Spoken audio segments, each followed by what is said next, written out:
Assalamualaikum warahmatullahi wabarakatuh.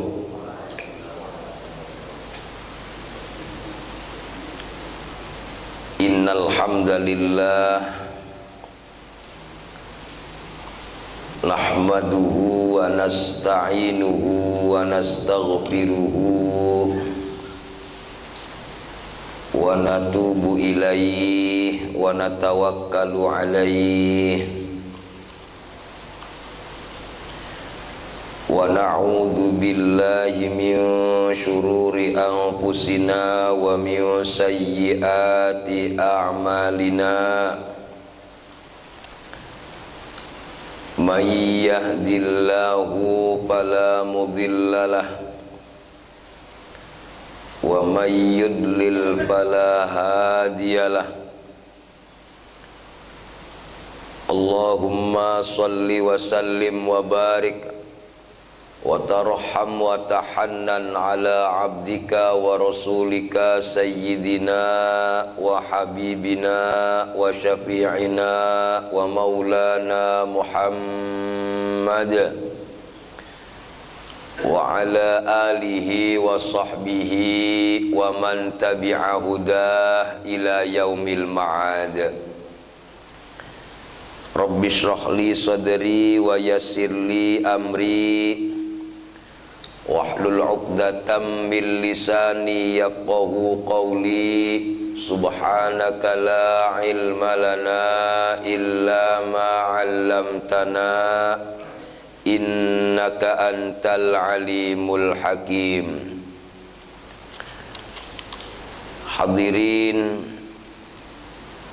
jamaah yang dirahmati Allah subhanahu wa ta'ala, jamaah kajian subuh Masjid Nurul Hidayah dan sekaligus jamaah kajian subuh Kapnun Channel yang dirahmati Allah subhanahu wa ta'ala. Kalimat utama dan pertama yang harus kita sampaikan pada pagi hari ini adalah kalimat syukur kepada Allah subhanahu wa ta'ala yang diajarkan baginda Rasul sallallahu alaihi wasallam dengan kalimat alhamdulillah. Kenapa kalimat itu dikatakan kalimat syukur? Karena memang dalam hadis Rasulullah sallallahu alaihi wasallam dikatakan, ma min abdin, tidak ada dari seorang hamba yang diberi nikmat oleh Allah subhanahu wa ta'ala kemudian dia mengucapkan alhamdulillah. Dikasih nikmat ada alhamdulillah, maka inilah orang yang dicatat sebagai hamba yang bersyukur kepada Allah subhanahu wa ta'ala. Kita pahami kalimat ini baik-baik biar kita mengerti arti syukur. Berarti pada intinya syukur itu tidak terjebak dengan nikmat, tapi orang itu terjebak dengan Allah yang ngasih nikmat. Karena ketika ada nikmat yang diambil, yang dimunculkan bukan nikmatnya, tapi Allahnya. Gitu. Siapa Allah itu? Si pemberi nikmatnya, bukan nikmatnya itu. Makanya kemudian ketika ada seorang hamba dikasih nikmat sama Allah, kemudian dia mengucapkan alhamdulillahnya sampai 2 kali. Saking agungnya Allah yang ada di hatinya, bukan nikmatnya. Sementara ini kita kebalik. Kita bersyukur akan adanya nikmat, tapi ternyata yang disebut nikmatnya bukan Allahnya, ya salah, bukan bersyukur namanya. Saking agungnya si pemberi nikmatnya itu, sehingga dia mengucapkan alhamdulillahnya sampai 2 kali. Maka Allah subhanahu wa ta'ala jaddadallahu syukroha, Allah perbaharui syukurnya. Yang unik ketika Rasulullah Shallallahu alaihi wasallam menjelaskan, orang dikasih nikmat sama Allah, mengagungkan Allahnya makin tinggi dia. Sampai-sampai mengucapkan alhamdulillahnya sampai 3 kali. Saking agungnya Allah di hatinya dengan adanya nikmat itu. Maka kemudian Rasulullah Shallallahu Alaihi Wasallam mengatakan, ghafarallahu lahu dzunubahu. Allah ampuni semua dosa-dosanya. Makanya jangan ragu, jangan sungkan. Ketika dikasih nikmat sama Allah, ucapkan alhamdulillah sebanyak-banyaknya. Karena keuntungannya ya kembali kepada kita. Kita diakui sebagai hamba yang bersyukur. Yang paling nikmat adalah kita dirontokin dari dosa-dosa semuanya, walaupun sekedar kalimat sederhana, yaitu kalimat alhamdulillah. Merontokkan dosa dengan sujud capek pak, lama kudu wudhu dulu kudu takbir dulu, kudu fokus usolli. Masya Allah pengen rontok dosa ya. Kita pengen rontok dosa bisa jadi karena kita panas-panasan mencari nafkah. Kita pengen rontok dosa bisa jadi kita kudu disakiti dulu. Banyak cara-cara merontokkan dosa. Perontokan dosa yang paling enak adalah di saat kita diberi nikmat sama Allah, kita akui si pemberi nikmat itu yang maha hebat. Itulah kemudian dengan kalimat sederhana, yaitu kalimat alhamdulillah, Allah rontokin seluruh dosa-dosanya. Seluruh ini, seluruh, bukan sebagian. Subhanallah. Nah, hadirin yang dirahmati Allah Subhanahu wa ta'ala, maka dari sini jangan ragu, jangan canggung. Ketika dikasih nikmat sama Allah, ucapkan alhamdulillahi rabbil alamin. Apalagi pagi hari ini kita dikasih nikmat sama Allah. Ya Allah, di pagi hari yang sejuk seperti ini, kita dihadirkan di sebuah masjid, subhanallah, untuk sujud dan ruku kepada Allah. Di dalam batin saya mengatakan, ya Allah, sangat sayangnya kau kepada aku. Padahal aku ini ahli pembuat dosa. Padahal aku ini ahli pendusta. Padahal aku ini sulit untuk diceritakan keburukannya, saking banyaknya keburukan. Tapi yang saya senang adalah seburuk-buruknya diriku ini, ya Allah, kaulah yang diizinkan untuk hadir di tempat yang paling mulia di dalam belahan bumi Allah ini.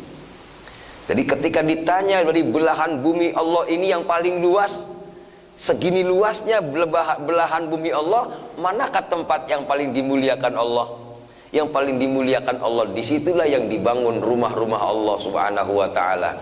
Makanya dikatakan itulah rumah Allah. Itu yang dikatakan belahan bumi yang terbaik. Pertanyaannya, yang datang manusia terbaik atau manusia terjelek? Yang jadi uniknya, disitulah ada tempat terbaik yang Allah ciptakan, yang dihadirkan manusia jelek, manusia pendosa, manusia buruk. Subhanallah. Inilah yang dikatakan, ya Allah, kesempatan emas bagi kita. Seburuk apapun kita, ada kesempatan untuk diterima tobatnya oleh Allah. Masya Allah. Makanya tadi saya di akhir doanya itu, Rabbana taqabbal minna innaka antas sami'ul alim. Ya Allah, terimalah persembahanku ini, walaupun persembahan ini bukan persembahan yang terbaik, tapi minimal dapat sujud pun bersyukur pada pagi hari ini. Alhamdulillahi rabbil alamin. Mudah-mudahan kita tergolong orang-orang yang diterima tobatnya oleh Allah Subhanahu wa ta'ala. Salawat dan salam kita sanjungkan kepada baginda Rasul Muhammad sallallahu alaihi wasallam, pada semua keluarganya, semua sahabatnya, serta seluruh pengikutnya ila yaumil qiyamah. Amin Allahumma ya rabbal alamin. Jamaah sekalian yang dirahmati Allah, pemirsa Kapnun Channel yang berbahagia, pada pagi hari ini saya ingin mendudukkan beberapa ayat dalam Al-Quran yang sering kita ucapkan dalam kehidupan kita sehari-hari. Ya Pak, apa itu? Mari kita lihat ayatnya. A'udzubillahi minasyaitonirrajim. Walanabluwannakum bisyai'im minal khawfi wal ju'i wa naqsim minal amwali wal anfusi wath thamarat wa basyiris sabirin alladzina idza asabathum musibah qalu inna lillahi wa inna ilaihi raji'un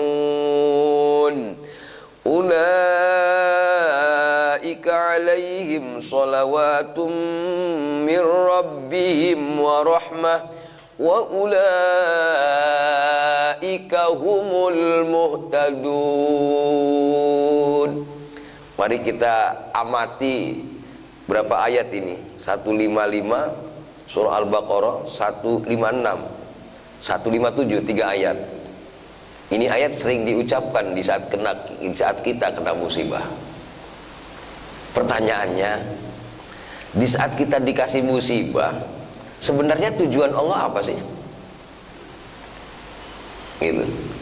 Yang ingin Allah munculkan apa? Tujuan Allah ngasih musibah sama kita? Gitu. Mari kita lihat terjemahnya, walanabluwannakum. Sungguh kami benar-benar menimpakan kepada kalian.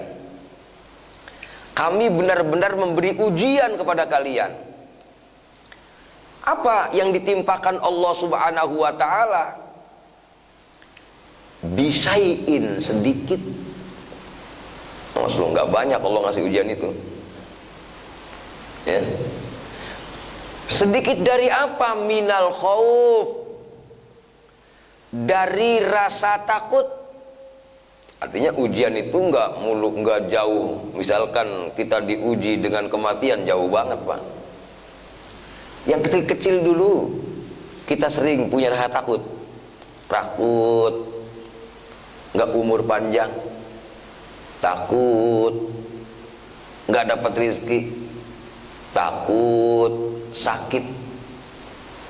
Kenapa ada rasa takut di hati kita? Ada apa sih maunya Allah di balik sedikit rasa takut itu? Ya. Bukan sekedar rasa takut yang Allah hadirkan, yang Allah timpakan. Wal ju', sedikit lapar.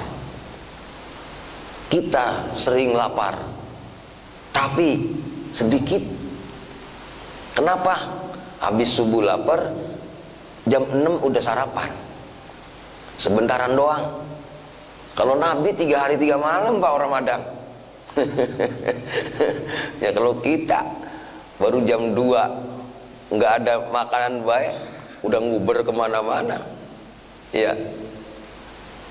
Cuman sayangnya ketika kita dikasih rasa takut, cuman sayangnya ketika kita dikasih rasa lapar, kita nggak mengerti maunya Allah. Apa sih dibalik takutnya itu? Apa sih dibalik dari rasa lapar itu? Bukan sekedar takut dan lapar. Saya lanjutin nih. Wa naqsim minal amwal, kurang harta. Tadi bahasanya takut banget kita orang punya duit. Ya. Takut. Diuji Allah Subhanahu wa ta'ala kurang harta. Artinya kalau ada kurang harta, kita lagi nggak dikasih rezeki sama Allah dalam perasaan kita, berarti kita harus kenali apa sih maunya Allah dengan ini. Gitu. Termasuk wal anfusi was samarat, kita ditinggal sama orang tercinta dengan kita. Ya, wal anfus, ditinggal dengan orang tua kita, ditinggal dengan saudara kita. Termasuk was samarat, Allah berikan ujian kita kurang dari buah-buahan. Kita diuji Allah dengan kurang buah-buahan, samarat. Nah, di sini nih Pak. Ternyata ketika Allah Subhanahu wa ta'ala tadi menguji kita sedikit takut, sedikit lapar, kurang harta, ada yang meninggal, kurang buah, tadi samarat. Apa sih tujuannya? Wa basyiris sabirin. Wa basyir, berikan kabar gembira as-sabirin, kepada orang-orang yang sabar.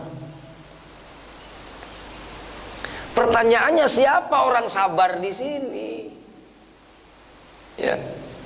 Ternyata jawabannya Orang-orang yang sabar itu adalah alladzina idza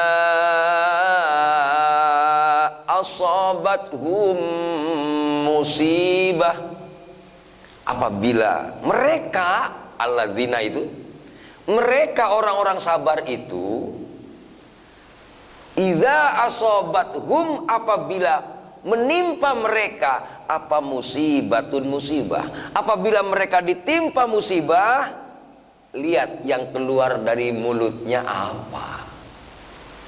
Tuh. Allah pengen lihat ini doang nih sebenarnya. Qalu inna lillahi wa inna ilaihi raji'un. Qalu, ketika mereka ditimpa musibah, mereka berkata, kami ini sungguh ya milik Allah, kita punya Allah, kita ini milik Allah, wa inna ilaihi raji'un, kami ini hanya kembali kepada Allah.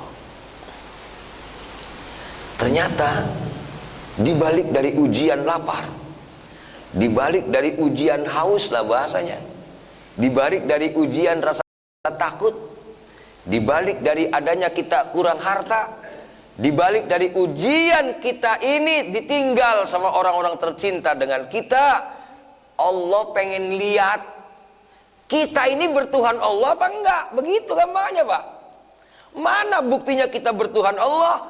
Kita akan mengokohkan di hati kita yang keluar dari mulut kita kalimat sederhana, ya Allah, pantas kalau kami kurang harta, pantas kalau kami kurang buah, pantas kalau kami kurang muncul rasa takut, pantas kalau kami muncul rasa lapar, karena bagaimanapun juga kami ini milik Engkau ya Allah, kami akan dan pasti kembali kepada Engkau.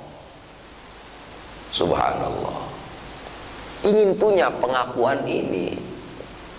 Nah, makanya yang jadi gagalnya itu, yang jadi gagal, dikasih ujian ngeluh dia, berarti nggak dapet tuh sinyalnya. Kayaknya nggak ada wifi-nya, apa paketannya habis ini kali. Ya, nggak ketemu jalurnya. Makanya ada istilah orang yang ngeluh, berarti nggak nyampe dia kepada Allah. Termasuk diantaranya ada dalam satu hadis Rasulullah Shallallahu Alaihi Wasallam, auhallahu taala ila Musa bin Imran alaihi wassalam, Allah mengutus kepada Nabi Musa putra Imran, ya Musa, wahai Musa, man lam yarda biqadai, siapa orangnya yang tidak puas, tidak ridha, tidak nerima dengan qada'ku, semua yang terjadi nggak mungkin tanpa qada Allah di zaman azali. Ya. Walam yasbir ala balai, dan dia tidak sabar atas ujianku. Dikasih qada nggak balik ke Allah, dikasih ujian nggak balik ke Allah. Tadi itu sabar, tadi balik ke Allah. Ya wajar aja, kita manusia, yang namanya manusia ya kurang ya wajar. Makhluk kok pengennya sempurna, nggak mungkin. Makhluk kok pengennya kok kenyang mulu, ya nggak mungkin. Makhluk kok pengennya bahagia mulu, ya nggak mungkin. Yang berhak memberikan bahagia mulu ya Allah lah. Karena saya adalah makhluk, karena kami adalah hamba, maka kami berhak untuk menerima kekurangan itu. Karena kami ini milik Allah, kami semua mengembalikan urusan itu kepada Allah Subhanahu wa ta'ala. Nggak nyampe cumanan kasih lapar, nggak nyampe. Kasih bini cemberut, orang nyampe juga. Ya, kasih anak ndableg, orang nyampe juga. Nggak ketemu kliknya. Kenapa? Dia nggak sadar bahwa itu ketentuan Allah, sehingga dia nggak ridho atas keputusan Allah. Ya, karena tidak ada yang terjadi di dunia ini kecuali ketentuan Allah di zaman azali. Ini selalu blank di sini nih. Kenapa nih kita di sini selalu blank nih Pak? Coba kalau seandainya kita diuji misalkan lagi nggak punya duit, ya Allah, nampaknya kau di zaman itu sudah menentukan aku di menit ini aku nggak punya. Aku ridho keputusanmu ya Allah. Andai, nama juga andai ya Pak. Saya kadang-kadang suka mikir, ya Allah, andaikan koneksi saya kepada engkau cakep, mungkin saja di saat diuji dingin, diuji sakit, dikasih ujian capek, lelah, pusing, dan lain-lain, mungkin aku akan mengatakan, kau pemilik segalanya ya Allah, kau berhak menentukan takdir untukku apapun itu. Cuman nggak connect Pak, hingga akhirnya dia akan tidak ridho. Maksud tidak ridho, nggak puas, ngedumel. Namanya nggak ridho tuh ngedumel. Ngapa begini sih begitu? Ya, ngerutuk. Ya, ngeluh. Inilah orang-orang yang tidak sabar. Walam yashkur ni'mai. Inilah ciri-ciri orang yang tidak pernah bersyukur akan nikmat Allah. Ya maaf, ini kita akan merasakan nikmat itu, dirasakan nikmat itu hadir Pak, ketika nikmat itu dicabut. Coba, enaknya madang, lauknya lapar Pak, kenyang mulu, madang orang enak. Ya, enaknya minum pas sudah haus Pak, enaknya istirahat pas sudah lelah. Artinya di saat kita dikasih lelah, di saat kita dikasih lapar, di saat kita dikasih haus, suruh mikirin nikmat yang kemarin, gitu loh maksudnya. Ya Allah. Makanya ketika ada orang yang diuji Allah Subhanahu wa ta'ala, tidak muncul 3 hal. Tidak muncul ridho terhadap qadha-nya Allah, tidak muncul sabar atas ujian Allah, tidak muncul syukur atas nikmat Allah. Kata Allah kepada Nabi Musa bin Imran, falyakhruj min baini ardi wa samai. Kamu keluar aja dari langit aku, dari bumi aku. Terus mau lari kemana? Mau lari di di atas kolam ikan. Emang bumi Allah. Sampai naik di atas sapi, bumi Allah juga camat. Gua mah mau naiknya kapal mah katanya punya Allah, sapi mah kan punya kita peliharaannya, ya saya sama-sama juga. Artinya Allah nggak suka banget sama orang-orang kayak gini gitu loh. Ya Allah, orang dikasih ujian segini hebatnya untuk memperkenalkan, aku ingin memperkenalkan aku dengan dirinya. Biar dia tahu aku. Berarti kan pada intinya orang diuji Allah itu pada intinya orang yang akan dikenalkan Allah. Allah ingin kenalan sama dia. Gitu tuh. Bahkan Allah saking gak sukanya itu sama orang-orang yang ngeluh tadi. Wal yatlub lahu rabban siwahi. Cari Tuhan lain aku. Berarti dia gak kenal Allah tuh. Nah, pertanyaannya adalah kebalikannya sekarang. Diuji dengan sakit, diuji dengan lapar, diuji kurang harta, muncul, ya Allah, nampaknya kau ingin memperkenalkan dirimu kepada aku. Kami ini milik engkau ya Allah. Semua dari kami sebagai makhluk pasti akan balik kepada engkau. Ini siapa nih Pak orang kayak gini nih? Ulaika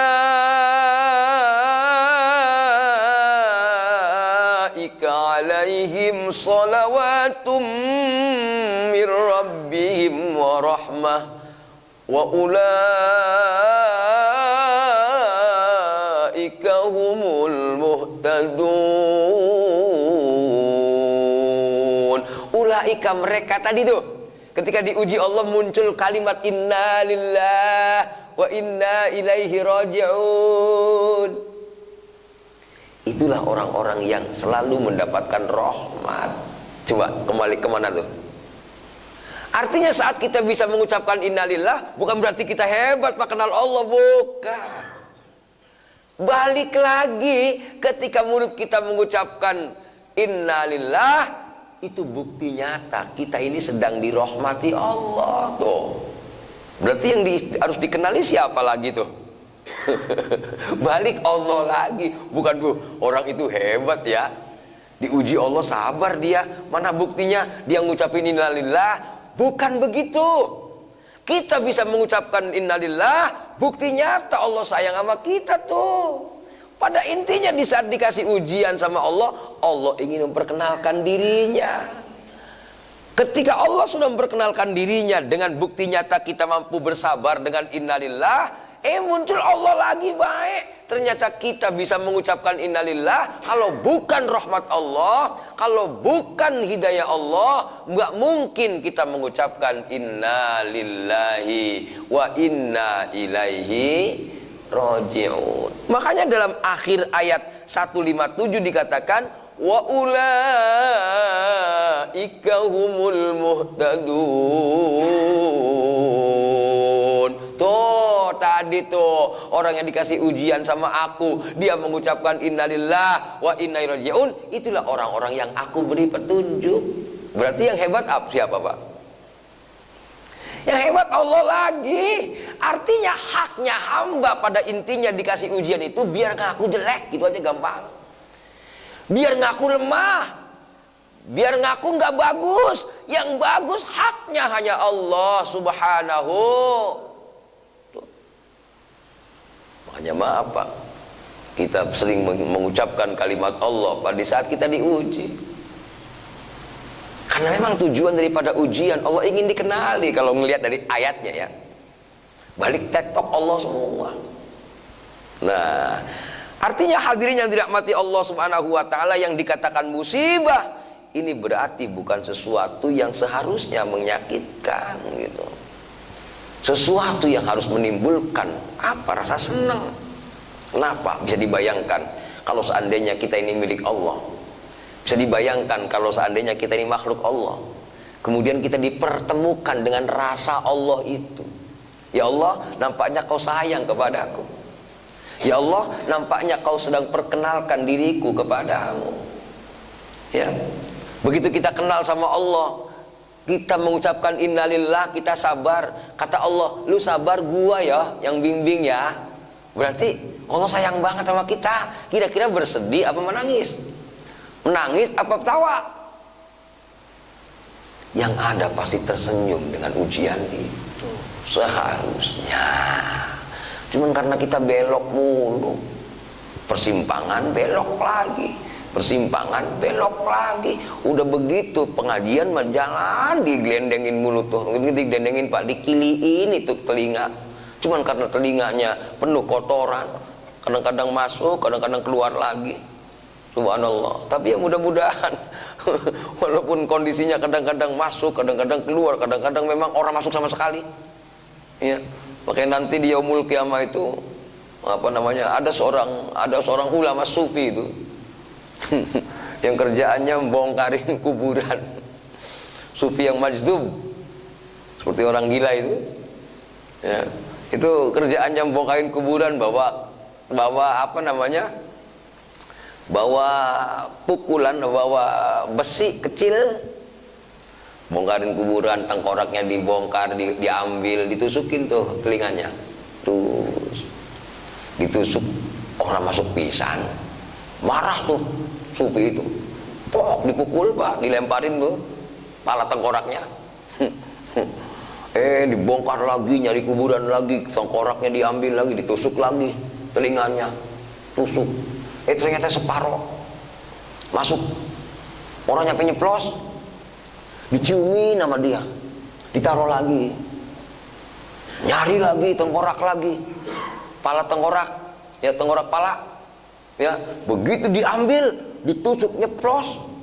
Wah ini mah kalau ngaji WS bablas anginnya ini, masuk telinga kanan, keluar telinga kiri, masuk telinga kiri, ya kan? Itu ditanyain tuh sama Syekh, Anda itu kerjanya bongkarin kuburan katanya.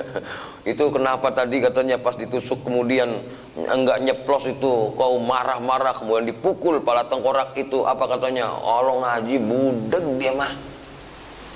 Iya, budeg diomelin bae sampai masuk di YouTube juga, mau dengerin berkali-kali orang nyambung juga. Mending kadang-kadang YouTube didengerin mah orang. Upload channel mah ada, itu kan jadi direkam mah direkam, upload mah upload, dengerin lah orang. Ngaku ya udah dah. Yang potongannya potongan begitu sih. Gitu ya. Subhanallah. Ada lagi maaf itu, begitu dipukul lagi yang kedua, kenapa yang kedua juga dipukul? Padahal dia masuk katanya sampai selesai. Lah iya, dengerin telinga kanan, nembus ke telinga kiri, orang nyambung bisa. Gitu. Ada lagi ditusuk sampai tengah-tengah. Kenapa Anda cium katanya? Dia orang yang mendengarkan, kemudian masukin ke hatinya. Masya Allah. Ini di dunianya begini, bagaimana akhiratnya? Walaupun saya tidak bermaksud untuk menerangkan sesuatu yang menakutkan, artinya pantas kalau seandainya ada kisah seperti itu. Oh, karena kita ini maaf nih baca ayat ini ya udah sangat familiar banget nih ayat. Pertanyaannya, sebelum saya terangkan seperti ini, nyambung nggak ke arah situ? Saya aja Pak, baru kemarin saya Masya Allah, kebetulan hari Selasa kemarin paman saya meninggal itu, saya tiba-tiba disuruh ngasih ishad sambutan untuk menyaksikan jenazah itu bagus apa enggak gitu kan. Tiba-tiba di muqaddimah saya ngomong itu keluar ini ayat ini ya, wala nabluwannakum bisyai'im minal khawfi wal ju'i wa naqsim minal amwali wal anfusi wath thamarat wa basyiris sabirin alladzina idza asabathum musibah qalu inna lillahi wa inna ilaihi raji'un ulaika alaihim shalawatum mir rabbihim wa rahmah wa ulaika humul muhtadun. Habis itu saya kayak ada yang ngomentari di hati, lu baca ayat itu kayak ngerti bae begitu. Penasaran, buka kitab tafsir Imam Ibnu Katsir bla bla bla. Oh, ternyata tujuannya Allah ingin dikenali nih. Artinya kalau kita ada musibah kemudian kita mengucapkan innalillah aja Pak, itu buktinya hebatnya Allah. Pertanyaannya, setiap kali kita kena musibah nyampe ke arah pengakuan Allah? Tidak, kan begitu Pak. Subhanallah. Yang ada akhirnya kan ketika nggak sampai kepada tujuan Allah Subhanahu wa ta'ala memberi musibah, memberi ujian, berarti kita sementara ini sudah umur segini, berarti kita tidak pernah lulus di uji Allah. Halo? Iya kan? Ya Allah, saya bengong aja. Masya Allah, kata orang mah gua ustad. Ya, ternyata kata Allah mah, kagak apaan. Pantas kalau guru saya, kalau ketemu saya, manggil saya bukan kiai Pak, kitai lu mah. Orang pernah nemu sama yang bener-bener katanya. Guru saya kalau manggil saya pasti kitai. Saya pikir apa? Oh bener juga. Orang-orang nyangka gua kiai, padahal bener-bener kitai katanya. Mana? Lah, kalimat innalillah wa inna ilaihi rajiun tujuannya apa? Baik kita baru mudeng, padahal mengakunya ngaji mulu. Berarti sementara ini kuping saya kuping orang masuk dikasih pengajian. Makanya tadi bahasanya saya nerangin kuping orang masuk itu bukan nyinggung bapak-bapak, nyinggung saya dewe. Jangan tersinggung, kalau tersinggung ya mungkin sama saya. Subhanallah. Hadirin yang dirahmati Allah, inilah dasar ayat ketika kita ditimpa musibah. Mari kita lihat hadisnya sekarang. Subhanallah. Dalam hadis Rasulullah SAW yang menarik buat saya adalah, ini ada hadis dari Imam Ibnu Abi Dunya. Ma usiba abdun bimusibatin. Ini Pak, barangkali kita menghadapi orang-orang yang suka ngeluh, nggak puas terhadap kejadian yang Allah berikan. Saya kok hidup kayak gini ya, orang enak amat. Misal kita harus pinter-pinter giring orang itu bagaimana memaknai sebuah musibah, biar dia ketemu dengan klik maunya Allah, gitu ya. Apa itu? Ma usiba, tidak akan diberi ujian, tidak akan ditimpakan siapa abdun, seorang hamba tidak akan ditimpakan dengan apa? Bimusibatin, dengan musibah, illa lidzanbin, kecuali karena dosa. Terus lam yughfar illa biha, Allah ngerti kita ini punya dosa. Ini dosa ora bisa diampuni melalui sholat. Ini dosa ketika udah zikir macam-macam ora bisa keampunan juga, karena tebelnya ini dosa. Sampai ditimpain zakat, sodako, ora rontok juga ini dosa. Saking kuatnya ini dosa. Masya Allah. Lam yughfar illa biha, Allah sayang sama kita. Ya, kalau lu mati bawa dosa ini repot urusannya ini. Udah deh, gue sakitin baik. Yang penting lu rontok dosanya. Gitu. Kira-kira kalau mati rontok dosanya, kira-kira enak apa orang itu? Pak, apa kita pengennya dosa mulu? Ya. Ternyata kata Rasulullah SAW ketika ditanya nih, ya Rasulullah, bukankah sholat itu merontokkan dosa? Bukankah zikir itu merontokkan dosa? Ya. Bukankah sedekah itu merontokkan dosa? Bukankah haji itu merontokkan dosa? Iya, kata Rasulullah. Tapi tidak semua dosa Allah rontokkan melalui sholatnya. Tidak semua dosa yang Allah rontokkan melalui hajinya. Walaupun ada hadisnya kan, al umratu ilal umrati kafaratun lima bainahuma wal hajjul mabrur laisa lahu jazaun illal jannah. Antara umroh yang satu dengan umroh yang lain itu perontok dosa. Ternyata diumrohin berkali-kali orang rontok-rontok juga ini dosa. Saking tebelnya, dirontokinnya, dibikin puyeng. Ya Pak, tadi kesel, takut, apa namanya, galau. Ternyata rontok sama galau doang. Tuh, makanya kata Rasulullah, tidak ada satu musibah ditimpakan kepada seorang hamba kecuali Allah merontokkan dosanya. Melalui dosa itulah Allah ampuni dengan ujian itu. Gitu. Ini kalau kayak gini, maaf, berarti kita ini tergolong orang-orang yang jelek banget Pak, ini dosa mulu. Kalau memang kita ngerasa perasaan hidup gua orang pernah nyaman, ujian mulu. Perasaan hidup gua orang pernah beres nih, masalah mulu, berarti gua banyak dosa dong. Tar dulu Pak, belum kelar hadisnya. Ya. Au darajatin lam yakun yablughuha illa biha. Bisa jadi Allah ingin mengangkat derajat itu. Tahu derajat Pak? Derajat jangan diartiin derajat dunia Pak. Derajat di situ maksudnya Allah lagi ngeklikin kita lebih tinggi rasa ke Allahnya. Kalau kemarin-kemarin dipanggil adzan ya biasa-biasa baik. Di saat dihantam musibah dipanggil adzan, meleleh hatinya ke masjid, dia naik derajat tuh. Jangan itu mah. Jangan kayak orang no, makin merapi, duit mah orang punya dia. Ya, nganggep derajat pakai dunia baik sih. Padahal maksud zakat itu manusia itu punya Allah, dia balik sama Allah biar nanti balik itu tingkatannya di atas, dia dekat sama Allah, begitulah Pak. Gitu.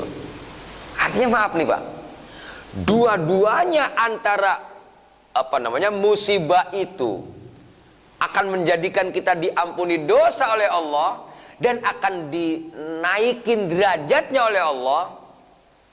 Kira-kira dua-duanya jelek apa bagus? Artinya ditinjau dari hadis sekalipun ternyata adanya ujian Allah Subhanahu wa ta'ala itu tetap dua-duanya ngangkat kita. Makanya pantas ayatnya tadi, inna lillahi wa inna ilaihi raji'un. Makanya lihat Pak, kalau kita lagi dikasih ujian, misalkan puyeng baik, besok bocah roman-romannya tempat beras udah jomplang. Udah miring, maksudnya miring. Itu minimal malam ketap-ketip mulut tuh. Dan lama-lama kan ujungnya gelar sajadah. Subuh-subuh ke masjid, ya Allah, ini bocah belum ada madangnya ini. Tuh Pak, maaf nih. Ketika kita mengucapkan ya Allah, tuh.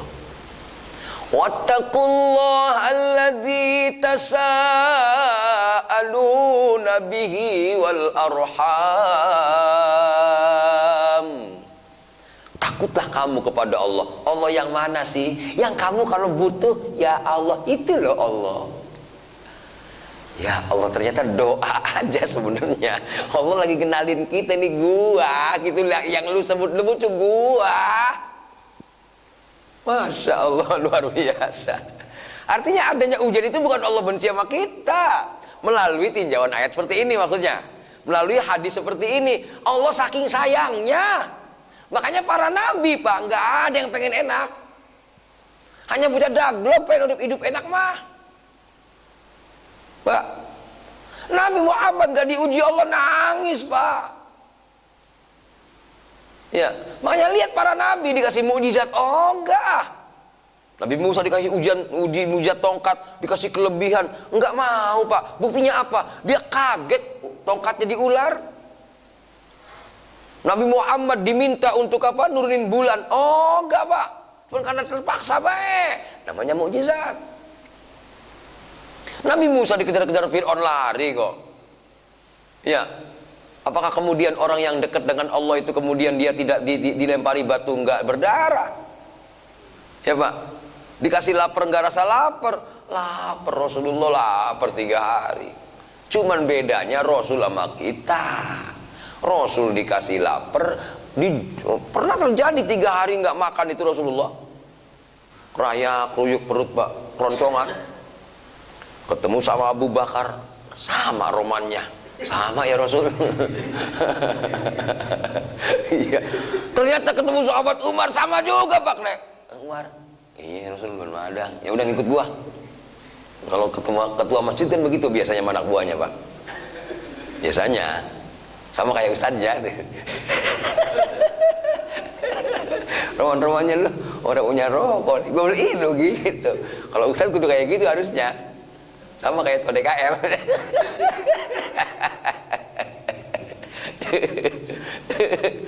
Subhanallah. Hebatnya Rasulullah Pak, kalau ada sahabatnya pada lapar, ikut gua. Begitu main ke tempat orang ini loyal. Begitu nyampe, tanya, Bu, bapaknya mana? Orang ada. Wah, udah pucat tuh. Udah ngerepin dia doang, udah ada lagi.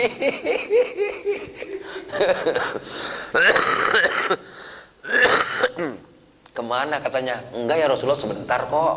Wah, udah gede hati lagi itu. Alhamdulillah. Mana emangnya? Lagi ngambil air sebentar. Asik, tungguin.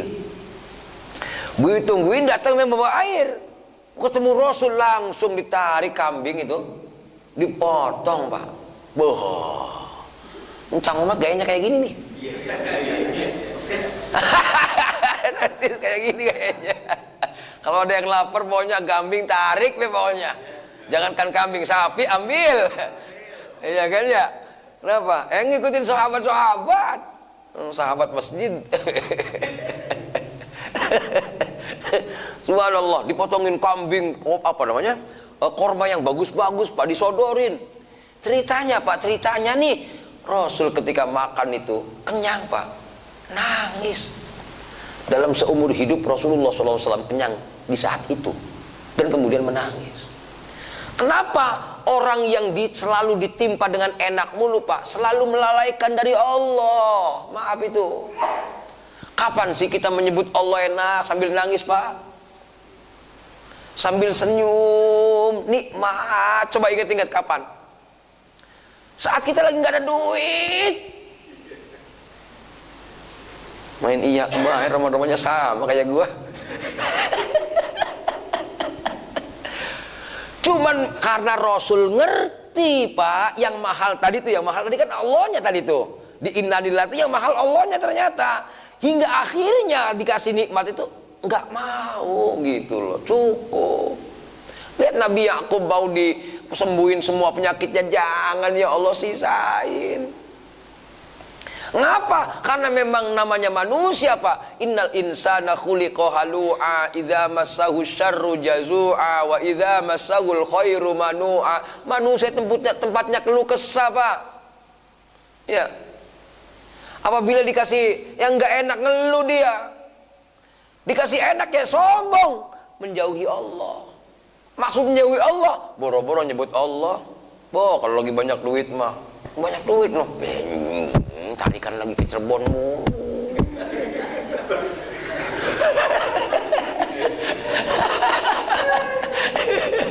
Itu kan, itu manusiawi seperti itu. Cuman Allah nggak suka bahasa ini. Alah, Cirebon gak punya duit baik lu. Kata Allah kan gitu. Cuman karena ya teman kita namanya juga Besli, Pak. Dikasih ujian paham Allah dia Besli, best. Ya, dia paham Allah. Enggak, gua mah emang Allah lagi sayang sama gua mah ini mah. Ya, keren kan. Kalau nyampe ke situ arahnya. Berarti nyampe dia.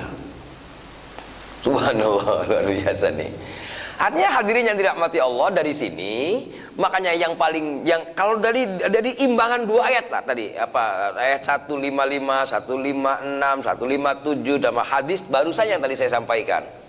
Pada intinya dari kajian ayat dan hadis ternyata ujungnya Allah sayang sama kita. Makanya maaf tadi yang saya sampaikan, tidak ada nabi yang tingkatannya tinggi kecuali ujiannya lebih berat. Makanya muncul istilah ulul azmi gitu. Nabi nggak dikasih ujian nangis, Pak. Kalau kita nggak dikasih ujian, wah tawa mulu gua gitu loh. Orang-orang boleh orang punya, gua orang pernah. Akhirnya sombong, lupa sama Allahnya. Cuman karena Allah sayang sama kita, Pak, maaf nih, hati-hati nih, Pak. Kalau sudah aktif di masjid, belajar, ikhlas, makin baik, Pak. Nah, jangan aneh kalau yang hadir cuma segini doang. Ini juga terpaksa kalian lagi gak ada duit, ada di masjid. Lumayan sarapan dari masjid. Hati-hati, Pak. Artinya kalau kita nggak masuk ke sini, Pak, maaf nih. Saat kita sudah mulai belajar bener, Pak, yang ada kepahitan-kepahitan, seolah-olah kita nggak pernah bahagia. Bujuk Buneng, kemarin-kemarin mah kalau tuh masih daglog, belum taubat, belum ke masjid, perasaan duit gampang banget ya.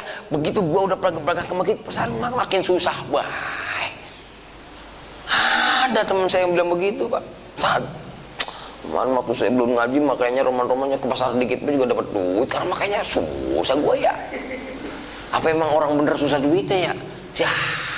Ini yang saya katakan nggak kenal dengan Allah. Kita balik di kuburan, emang bawa duit? Emang bahagianya keluarga kita lantaran duit doang? Walaupun yang kedua ada duit mah, ombes nih, bahagia itu Allah. Ya, anak gua mah orang saya dikasih duit, yang nggak bisa juga. Gitu loh. Tetap yang namanya imbangan dunia akhirat ya harus ada. Gak mungkin Allah menciptakan tidak dengan kestabilan, gak mungkin. Gak mungkin Allah tidak memberikan kita ada dua bagian tadi, gak mungkin. Gitu loh. Nah, hadirin yang dirahmati Allah Ta'ala, harapan saya dari adanya materi ini, kita sadar betul. Oh, Masya Allah, maafin aku ya Allah. Sementara ini kau uji aku. Sementara ini kau kau kenalkan dirimu kepada aku. Tapi nampaknya kenapa hati ini terlampau tebal ya Allah. Kenapa dosa ini terlampau mengerak ya Allah. Sehingga saat kau uji aku tidak pernah balik kepadamu ya Allah. Gitu loh, Pak. Nah, maka dari sini hadirin yang dirahmati Allah Subhanahu wa taala, muncul adanya laukana as-sabru rajulan lakana rajulan kariman. Kata Rasulullah sallallahu alaihi wasallam, andaikan sabar itu laksana seorang laki-laki. Itu laki-laki mulia, Pak. Tahu nggak orang mulia, Pak? Dikasih nikmat, syukur dia. Dikasih nikmat, makin seneng dekat sama orang. Ya.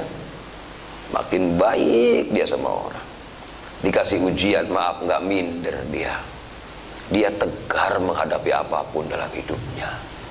Coba kalau orang udah stabil kayak gini, Pak, nyaman apa orang kira-kira?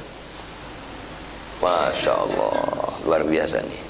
Nah, hadirin yang dirahmati Allah, makanya hadirin, pertanyaannya, ketika kita menghadapi dua kajian tadi, ayat dan hadis, jadi intinya Allah uji kita apa? Ternyata Rasulullah SAW mengatakan, idza ahabballahu 'abdan ibtalah bibala'in la dawa'alahu. Ya, fa in sabara ijtabahu wa in radiya istofahu. Apa maksudnya? Apabila Allah cinta kepada seorang hamba, maka Allah pasti akan uji dia dengan ujian yang tidak ada penawarnya, yang tidak ada solusinya. Nah, apa maksudnya? Diuji sakit, diuji gelisah, sedih, ya, al-dhayiq, sempit kehidupan, ya. Untuk apa sih Allah Subhanahu wa ta'ala menguji kita ketika kita dicintai Allah Ta'ala tadi? Liyutahhirahu minadz-dzunub, untuk mensucikan dosanya. Nah, ini dia, Pak. Kalau sama orang tua, sama saudara yang udah mulai usia dewasa, perkenalkan yang semacam ini, kesian dia. Ya, Pak ya. Ngapa masalahnya? Hadirin yang dirahmati Allah, harapannya adalah ketika dia diuji Allah Subhanahu wa ta'ala dan dia sadar bahwa ini Allah sedang merontokin dosa-dosanya karena bukti nyata Allah sayang sama dia, hingga harapannya muncul sabar. Maksudnya sabar, diuji kayak apapun tetap Allah di hatinya itu sabar. Kalau yang tadi bahasanya perasaan luas bawa orang masjid itu tadinya dagangan gampang banget, sekarang susah bener, nggak sabar nih. Ya, apakah dia akan hidup dengan dagangannya? Apakah dia akan hidup dengan hartanya? Apakah dia mati kemudian bawa hartanya semua? Enggak, Pak. Yang dibawa Allah itu. Bapak-bapak kalau pengen tahu, Pak, nanti di yaumul qiyamah kita dihisab, mana kayak amal yang dihitung amalnya, ada Allahnya dihitung, yang nggak ada Allahnya nggak dihitung. Sok, bagaimana? Sangat mahalnya kalimat Allah di hati kita. Cuman sayang karena kita nggak mengerti sampai sejauh itu. Bisa dibayangkan kalau amal kita yang nggak ada Allahnya nggak dihitung, Pak. Kira-kira yang dihitung berapa persen amal kita? Cuman ketika Allah sayang sama hambanya dia, Allah uji itu biar nongol Allahnya. Dari ada nongol Allahnya baru ada hisab. Tuh, baru dihitung 1, 2, 3 tuh. Kalau ada Allahnya mah. Makanya Allah uji dia biar keluar innalillah Allahnya itu. Ya, Pak. Nah, apalagi sampai sabar. Fa in sabara ijtabah. Ketika dia sudah muncul rasa sabar, baru sortir tuh. Dia mah jangan di sini tempatnya, naik kelas gitu. Sini bae nih. Dia bukan sabar lagi, Pak. Keren, udah mulai lapang dia, diuji Allah senyum, ya maaf ya Pak, kalau bahasa saya, manusia pasti akan teruji dompetnya kosong. Manusia akan diuji dengan berbagai macam pemikiran pusing. Kalau bahasa saya, setiap manusia pasti punya ujian itu, tapi orang lain tidak boleh tahu aku sedang punya duit atau tidak. Begitu. Itu masuk di makom ridho. Artinya antara ada dan tiada sama baik, dia tenang aja, tenang. Nah, ketika dia itu udah makom ridho tadi, wa in radhiya dzalika wa 'alal mubla, masya Allah, Istofahu, Allah angkat dia jadi kekasih Allah. Nah, di sini nih adanya nih Pak. Jadi proses adanya ujian, pada intinya Allah sayang sama kita. Dari adanya sayang sama kita, kita akan dipilih dua kelompok. Satu kelompok orang yang sabar, minimal disortir dah, nggak sama yang lain, gitu aja gampangannya. Ya kalau tahu sendiri Pak, kalau kelas umum mah kita per kelas 58 orang Pak. Kira-kira bagaimana ngajarnya itu? Tapi kan karena pilihan sortiran ini paling berapa biji nih? Sortiran ini. Gitu kan ya? Udah disortir, sortir lagi. Menjadi kekasih Allah Subhanahu wa taala. Bapak tahu nggak? Ketika orang itu sudah dicintai Allah Subhanahu wa taala, Pak. Ternyata dalam hadis Rasulullah sallallahu alaihi wasallam, ketika orang itu dicintai Allah Subhanahu wa taala, Rasulullah sallallahu alaihi wasallam mengatakan, nanti di yaumul qiyamah, ketika orang itu diuji, kemudian muncul ridhonya. Ya. Apa itu? Idza hadatsa ala 'abdin musibatun fi badanihi aw malihi aw waladihi fastaqbala dzalika bi sabrin jamil. Ya, ini baru tingkat sabar nih, Pak. Belum tingkat ridho ini. Kita sabar aja, sabar. Insyaallah. Istahyallahu yaumal qiyamati ayyan sobalahu mizanan aw yansyuralahu diwanan. Kita masuk di sabar aja Pak, tapi sobrun jamil, nggak ngerutu, senyum aja, nikmati Allahnya. Kalau saya bahasanya mumpung lagi diuji, saya nikmatin zikirnya, saya nikmatin sholawatnya, saya nikmatin nyebut Allahnya, biar ketemu kliknya gitu loh, dengan tujuan ayat tadi. Nah, apa fadilahnya di saat kita diuji Allah kemudian kita muncul sabarnya? Kelak di yaumul qiyamah kita menerima catatan amal Pak. Wa kullu insanin alzamnahu ta'irahu fi 'unuqih. Ketika nanti kita dibangkitkan di yaumul qiyamah, kita dikalungkan catatan amal dalam kondisi terbuka. Iqra kitabak, buka catatan amalmu. Lu baca dewek berapa banyak dosamu, amal lu seberapa. Tapi nampaknya semua orang yang tidak teruji, subhanallah, itu nanti akan dibukain semua. Tapi mereka yang teruji Pak, baru ngebuka dari itu sama Allah. Lu udah nggak usah baca, lu surga baik. Ya sok, mau milih apa? Hisab berat Pak. Maaf, satu baju aja bisa ribuan tahun barangkali kita nunggu hisab. Dari mana duit itu kita dapatkan beli baju itu? Kemudian baju itu dibawa kemana baik? Pernah ngomongin cewek apa orang? Ya kan? Pernah ngomongin orang apa orang? Diberendel habis pas satu baju. Lah ini mau dikasih kesempatan dosa segitu banyaknya ditutup plek. Lu ora usah dihitung tong. Lu surga beno lolos no. Oh enggak. Oh. Mari kita berbicara rasional. Mikir yang cerdas. Walaupun maaf saya juga teriak Pak, diuji juga teriak. Cuma nyembok ya, agak mikir ke sono gitu, waktunya mikir ke sono. Jangan mikir yang enak dunia baik, yang dibayangkan ada enak akhiratnya. Allah malu Pak untuk membuka catatan amalnya, dan Allah malu untuk menimbang amalnya, karena Allah menghargai rasa Allah yang ada di hati orang itu. Masya Allah, luar biasa ini. Ini belum masuk ridho Pak. Radhiyallahu anhum wa radu'an. Dzalika liman khasyiya rabbah. Baru makom sabar ini, belum makom ridho, belum. Bagaimana kalau makom ridho Pak? Luar biasa. Makanya saya, Masya Allah, ketika melihat kalimat innalillahi wa inna ilaihi raji'un, oh pantes. Dalam hadis Nabi dikatakan siapa orangnya yang diuji Allah Subhanahu wa taala kemudian dia keluar kalimat istirja tadi itu, innalillah, maka orang itu mendapatkan pahala sabarnya. Oh, di sini. Artinya sabar itu dalam kondisi kita tidak enak, muncul Allahnya, itu sabar.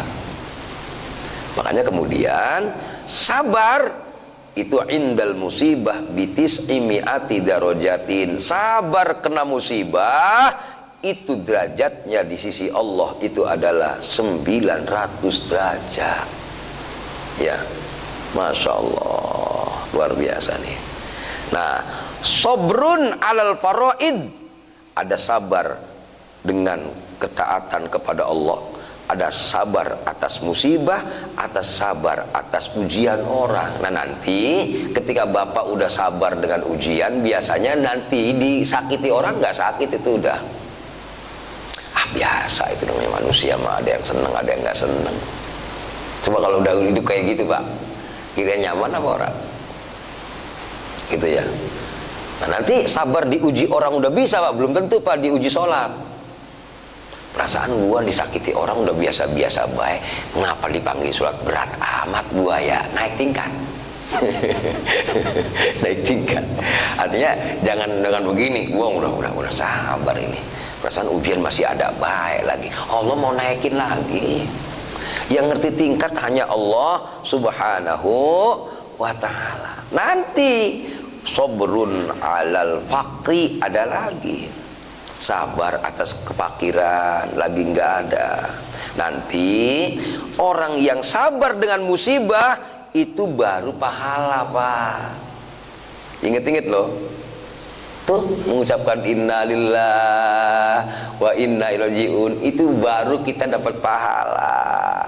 Baru Masya Allah naik lagi, dia dikasih musibah udah standar, dikasih sakit, dikasih apapun yang udah biasa baik dia, seolah-olah orang nggak tahu bahwa dia lagi ada masalah. Naik lagi ujiannya pak, sobrun ala adzannas, sabar disakiti orang, diribetin orang. Masya Allah, nanti orang yang sudah diuji Allah dengan diribetin orang, muncul adanya mahabbah. Orang ini pasti akan belajar cinta kepada Allah subhanahu wa ta'ala. Ada lagi sobrun alal fakri, naik lagi pak. Hati-hati tuh, kalau kita udah kasih tanggung jawab sama orang, ya, diribetin sama orang, gila lah, dompet kosong baik, ora cukup lagi, ora cukup lagi. Hati-hati kalau sampai di sini pak. Wasabru alal fakri ridallah, Allah sedang menghantarkan ridho kepada Allah. Makanya nanti lihat tuh, walladzina amanu wa amilus solihati ulaika hum khairul bariyah jazaohum 'inda rabbihim jannatu 'adnin tajri min tahtihal anharu khalidina fiha abada radhiyallahu anhum wa radu an dzalika liman khasyiya rabbah. Masya Allah. Biasanya orang-orang seperti ini dikasih dunia nggak mau. Orang-orang ngejar dia nggak suka, dia ngilang tuh. Lagi pengen masuk di makom ridho dia. Kalau kita kan yang baru orang terkenal pengen terkenal, biarin upload be ceramah, yuk ngapa biar terkenal. Ternyata orang terkenal juga. Ya. Mereka udah terkenal pak, bosen pak, capek pak. Mereka yang udah ribet dengan kepentingan banyak manusia, mendingan gua di rumah diem beda. Inilah orang-orang yang biasanya sudah masuk di makom ridho, nyari yang seperti itu. Nah, di sini hadirin yang dirahmati Allah Subhanahu wa taala, walaupun seperti itu nanti, manakah yang paling bagus ketika kita diuji Allah dengan dicaci maki orang, udah kebal, apa kemudian kita tinggalkan orang itu? Ternyata Rasulullah SAW mengatakan, al-mu'minul ladzi yukhalitun nas wa yasbiru ala adzaahum afdalu minal mu'minil ladzi la yukhalitun nas wa la yasbiru ala adzaahum. Hati-hati pak. Di saat bapak diuji, udah senang zikir, kemudian bapak nggak suka dicaci maki orang, sehingga dia lebih menyendiri di masjid, pengen nyari nyaman dengan zikirnya orang baik kepadanya, dibandingkan dengan orang yang maaf pinter zikir mah orang pisan, tapi dia di masyarakat stabil, dia dicaci maki orang santai aja, mungkin ini udah dosa-dosa saya banyak, Maaf, yang tadi ahli zikir itu kalah tuh Pak sama yang orang lapangan. Kadang-kadang mengartikan ahli zikir sepertinya tasbihnya gede, tarik keluar lagi, subhanallah, subhanallah. Bukan itu. Berzikir itu orang yang punya lapangan Pak. Dihadapi berbagai macam tantangan dia, tetap dia nyaman. Keren di sini. Jangan aneh Pak. Kita sering dipentokin Allah. Kita lulus di sini mentok lagi, kita lulus di sini mentok lagi, puyeng lagi baik. Ibarat pala bunjut lagi baik, udah bengel lagi baik, udah puyeng lagi baik. Biarin Pak, memang maunya Allah seperti itu. Karena kita bagaimanapun juga makhluk Allah yang akan dipulangkan. Cuman maunya Allah dipulangkannya tanpa hisab, begitu kira-kira. Enak apa ora? Masya Allah, udah tahu banyak dosa, pengen gak dihisab, orang mau juga. Lu mau yang ngapain? Jadi Allah maunya ngapain untuk kita? Masya Allah. Makanya kalau saya kadang-kadang kalau ditimpa musibah atau diem apa namanya, adik saya selalu paham saya itu. Saya kalau lagi berdua itu, gua mah lagi serba salah mulu, saya bilang. Lu jangan ikutin gua ya. Gua mah orang yang banyak masalah, bilang gitu. Ke kanan salah, ke kiri salah. Coba Pak, kira-kira kemana? Yang nggak usah ke kanan, nggak usah ke kiri, terserah Allah maunya kemana. Yang penting kita bersama Allah, begitu maksudnya. Ada saya sering saya bilang itu. Sering banget saya bilang itu, biar dia paham maksudnya. Walaupun sambil ngobrol itu. Artinya hidup itu Pak enaknya ternyata bukan masalah ada masalah dan tidak, sebenarnya mau ke kanan, ke kiri, mau ke atas, ke bawah, mau ke apa namanya, mau panas, mau dingin, yang pasti yang enak itu ada Allah, itu maksudnya. Kita nggak bisa bergerak, ayo Allah mulu gitu loh. Itu disayang Allah sebenarnya. Subhanallah. Nah, di sini hadirin yang dirahmati Allah Subhanahu wa taala. Makanya tapi di balik semua itu berarti apa sih yang kita ambil, Pak? Coba dilihat dari sekian banyak dalil. Dari ayat masalah musibah, dari hadis masalah musibah, kemana arahnya sih sebenarnya? Ternyata ujung-ujungnya cuma satu pilihannya, Allah suka sama kita. Karena bagaimanapun juga kita ini makhluk pilihan Pak. Dibandingin kambing bagusan kita, begitu kira-kira. Dibanding ayam bagusan kita, begitu. Walaupun telur mulu banyak hasilnya dia. Bagusan kita juga. Berarti kita lagi diistimewakan sebenarnya ini, gitu loh kira-kira Pak. Cuman Masya Allah Pak, saya ngomong seperti ini gampang nih, prakteknya belum tentu saya bisa. Saya baca dalil mungkin bisa, nyerapnya ketika bahas dalil. Tapi Masya Allah, dalam penyerapan dalil yang segini saya ngomong lantangnya, lancarnya luar biasa, belum tentu di lapangannya Pak. Bisa jadi bapak yang gak pinter dalil, necep. Kadang-kadang, ya Allah, saya dinasehatin sama orang-orang yang paham Pak. Ini yang dikatakan taufik, ini dikatakan hidayah Allah. Makanya saya memberikan materi semacam ini bukan berarti saya bisa, bukan. Sama sekali saya nggak merasa seperti itu, ya Allah. Mudah-mudahan dengan adanya saya ngasih materi semacam ini, hati saya rontok gitu Pak, bolong gitu loh, futuh jadinya. Futuh itu dalam arti walaupun ilmu saya sedikit, nggak seberapa yang saya tahu, tapi nyampe dengan apa yang dikehendaki Allah Subhanahu wa ta'ala. Itu yang kemudian yang dikatakan orang yang kenal dengan Allah Subhanahu wa ta'ala. Itu barangkali yang bisa disampaikan. Mudah-mudahan Allah perkenankan hidayah Pak.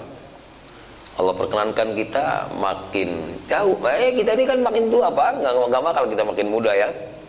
Makin tua, makin loyo. Ya semakin dekat lah sama Allah lah. Mau kemana lagi sih kita pergi? Kemanapun kita pergi pasti baliknya sama Allah. Nggak ada pilihan lain Pak. Ayo, kalau ada pilihan lain mah enak. Ayo.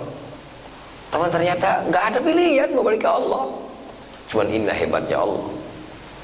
Karena kita hanya balik kepada Allah Ta'ala. Mau nggak mau, hanya Allah penawarnya.